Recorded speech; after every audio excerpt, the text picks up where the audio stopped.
2023, TEA became aware of certain irregularities at H-Tech, which is Houston's Training and Education Center.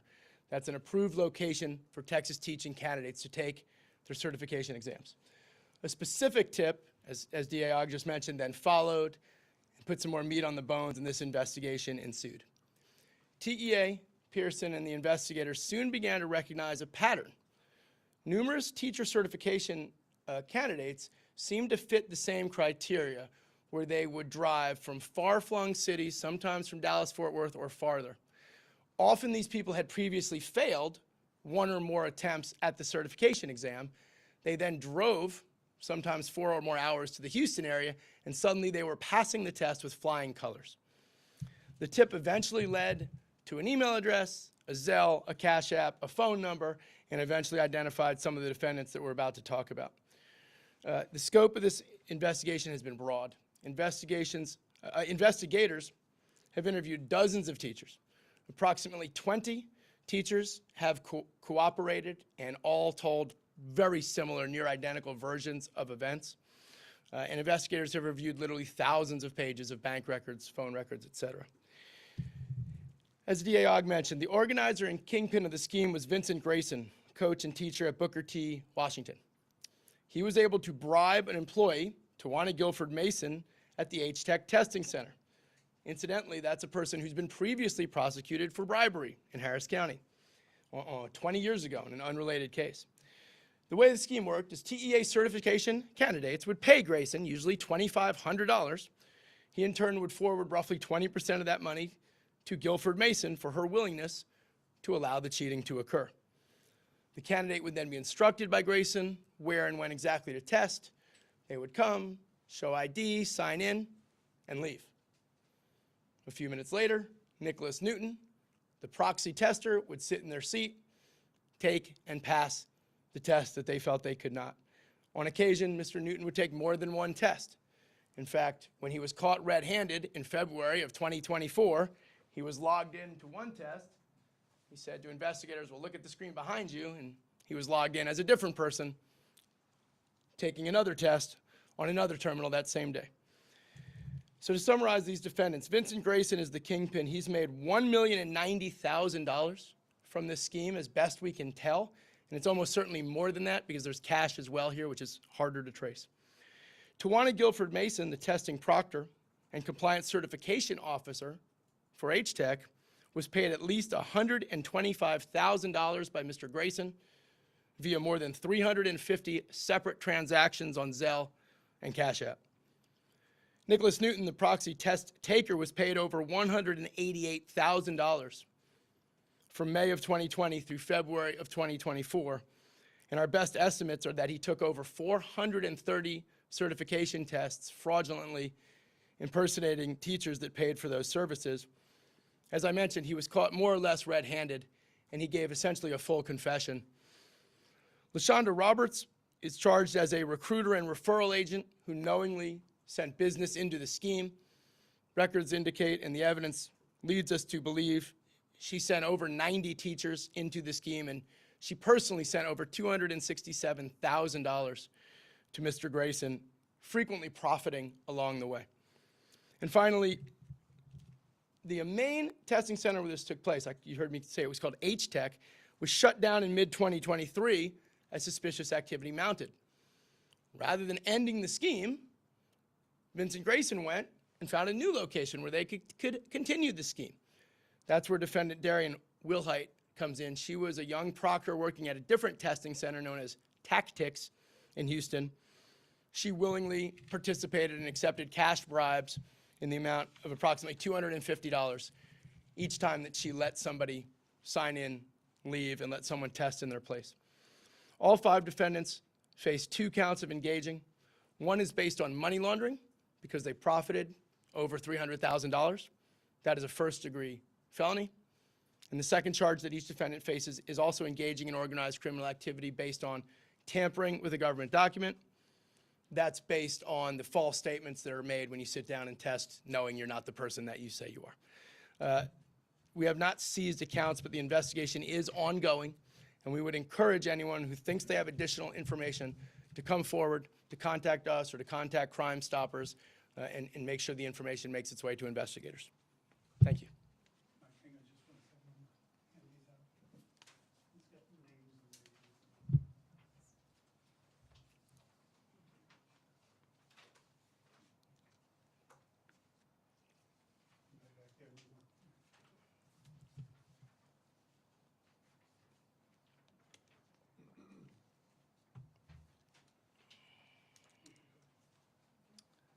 Okay, yeah. So you mentioned Nicholas Union took about 430 tests in the span of this scheme.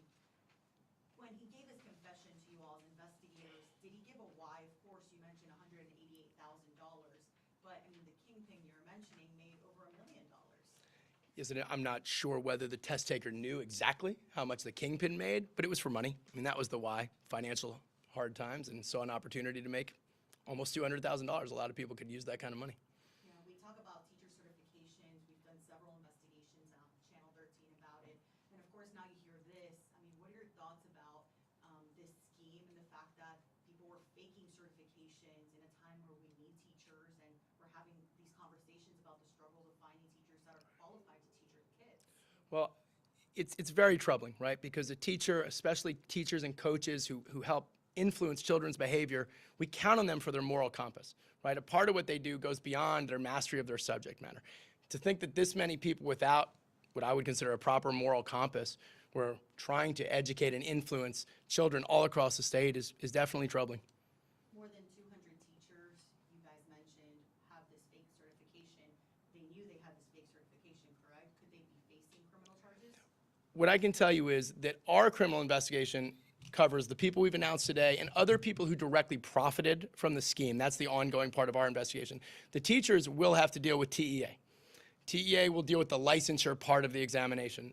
They are going to go over every teacher, I'm sure, and take whatever action they see fit if they believe someone fraudulently obtained a certification. What was the perk for these teachers? Like, was it that they needed the certification to keep their employment? Was it that they were going to get a better salary? Like, because you could be uncertified. That's right, but in most districts, after a period of time, you need a certification, or you get a higher paying job with the certification. But yes, it's all of those things you said. Better jobs, better opportunities, higher salary, exactly. Who shut down that testing center? So when all of these irregularities began to appear, Pearson and TEA essentially said, you cannot give these tests anymore. And that was almost the vast majority of the tests they gave were those tests, so that effectively told them they couldn't give Pearson or TEA tests anymore. And then you mentioned something about the indecent assault with a student. Can you elaborate on that? Yeah. You know, one of the dangers of letting anybody in with the certification is they have immediate access to underage kids. And so 2 of the test takers have been prosecuted for sexual-related crimes against children. And it was this access through the certification, which was false, that allowed them to commit the crimes. So, you know, we have seen rapists posing as cops. We've seen rapists posing as teachers. This is more the same. And I will tell you the damage, that's really what I want to get to. To me, the damage is not just to the education system, which is under great duress right now, but it's actually to the families of the children who go to those schools, who trust our government to educate their kids and to keep them safe for, 8 hours a day. And it just destroys that kind of faith that our community has in public schools. And I think that's where obviously the greatest damage is to the individual child victims. And we only know of those 2 cases now, but there could be others. And that's why we encourage you to call if there's anyone with information about these phony certifications, to call the local police or to call Crime Stoppers, where we can get the information back. And whether the teachers are prosecuted or not, the most important thing to me is that the ringleaders have been identified and are being rooted out of our home school district, HISD. And the fact that they held positions of power there, where they were held in esteem by the children, is the very worst part of this crime. They didn't deserve those kids' respect, and I think it leaves children feeling betrayed, not knowing who to trust. Sorry. So, Go are ahead. they all in custody? We believe many of them were picked up today. There may be one or more that's not yet in custody. And it was, like a grand jury indictment? That's right. And you think that these uncertified teachers are now in districts all over the state? Yes, thank you. Or The fraudulently certified? the fraudulently certified teachers run the gamut. They're not just in the Houston area, they're not just in the Dallas area, they are literally littered throughout the state. And I'm certain that TEA is going to follow up on a licensure investigation with anyone that they feel is not properly licensed. And the new center where they kind of switched the scheme to is still operating and open? I actually don't think so. I think that they've had to shut down as a result of their employee taking bribes. There's not so much suspicion on the whole business. They may be able to open again, but certainly that one employee is going to be facing charges. And I'd like to ask Michael to elaborate, if you will, on the difference in pay between somebody in a non-certified position and what types of teachers we saw using this phony scheme. Sure. So one of the things that we saw, frequently teachers might be able to get hired at first without a certification, but they have a certain time limit. Hey, within 1 or 2 years, you have to get your certification. Other times, we'd see people put in positions that don't require a certification. Maybe you're the paraprofessional, the teacher's aide in the classroom. You're somebody who watches kids in school suspension, and it's generally a much lower paying job. So someone might be making $20,000, $30,000 a year, and now suddenly they have an opportunity to triple their salary, but of course they have to pass the certification test, right? That directly led to people wanting to take advantage of this scheme.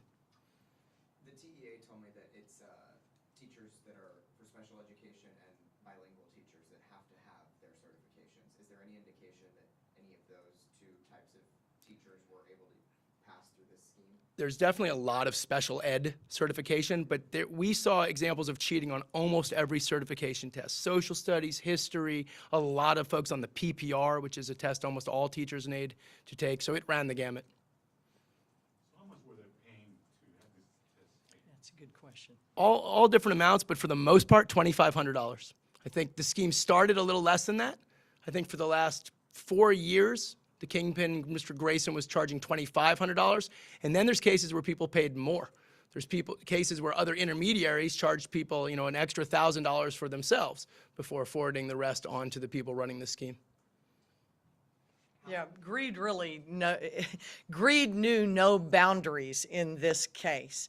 If you've got an assistant principal, a head coach, and others posing as certified teachers, we just aren't going to be able to calculate the damage there. But we know that further investigation is needed, and we look forward to the TEA taking the responsible and necessary approach to getting these teachers out of our schools and away from kids.